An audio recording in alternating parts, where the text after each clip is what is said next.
Chair recognizes the young lady from Texas for 5 minutes, Ms. Jackson Lee.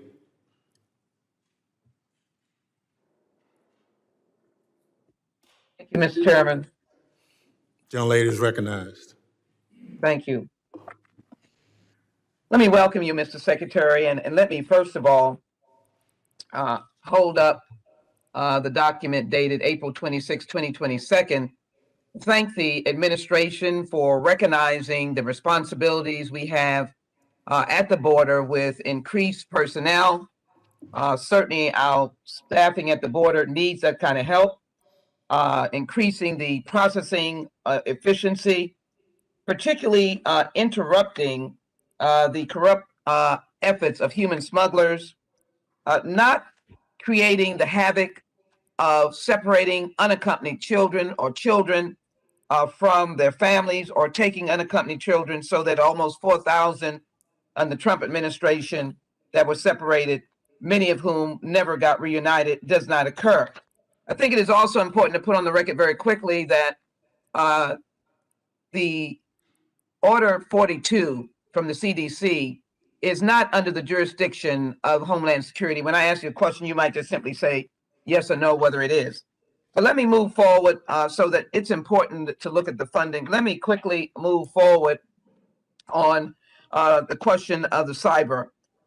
Grants were given up $1 billion for FEMA and CISA to partner with states to implement this grant program about shoring up their cybersecurity. Can you tell me whether this effort is going to help avoid the vicious intrusion that we've seen from Russia?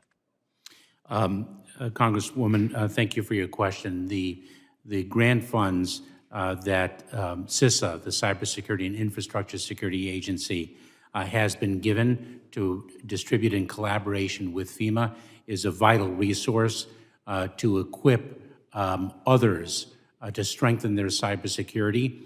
In cybersecurity, we say that we are only as strong as our weakest link. So these grant dollars can be disseminated to really make sure that our weakest link is strengthened and the overall cybersecurity ecosystem is strengthened as a result. It's a vital. Thank you so very much. It's a vital tool. Thank you.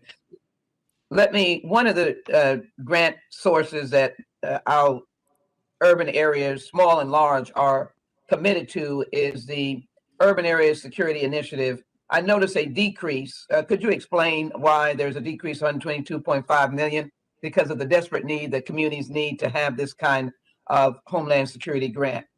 What we are doing, mitigating threats. Yes, the Urban Area Security Initiative grants, the UASI grants as they are known, we have been well funded in that program, and we're very grateful for the funding that we have received. We're working with FEMA to make sure that those funds are effectively distributed, and we are giving greater latitude to law enforcement organizations throughout the country to identify the threats that they confront in their respective jurisdictions, while nevertheless providing them guidance with respect to the national security priority areas that we see, given our vantage point, to understand and appreciate the threats that the nation faces as a whole. It's been an instrumental grant program for us. Thank you very much. I have the last two questions. If you can take note of them, because I will not be able to come back as my time is running out. First of all, I join Chairman Thompson in my strong support for funding for nonprofits, churches, and others under the threat of domestic terrorism, particularly HBCUs, of which I represent, Texas Southern University, and in the neighborhood is Purview A&M. That is absolutely imperative. I'll just make that as a statement. I'd like to discuss with you further about that as relates to the bomb threats. But I also want to raise a matter of the TSA. Hope that the administration can really strongly support the chairman's legislation about professionalizing TSA. But a matter of concern has come to my attention regarding TSA airport screening and transgender persons. Air travel is an essential means of long distance travel. And so I want to know about any training dealing with screening issues for persons who are transgender, and how has the agency conducted the outreach to the transgender community? Is a practice of TSA to enter gender selection prior to passengers entering screening. If you could answer that, I'd appreciate it. Thank you, Mr. Chairman, and I'll look forward to talking to you about the hurricane season that is coming in our region. Mr. Secretary? Congresswoman, we have developed advanced technology to improve and strengthen our screening at airports through TSA, and that does not require identification of one's gender, and so that it is sensitive to gender issues. Its focus was on innovating and strengthening our security screening, and doing so with sensitivities that you've identified. Thank you. Thank you for your service. I yield back, Mr. Chairman.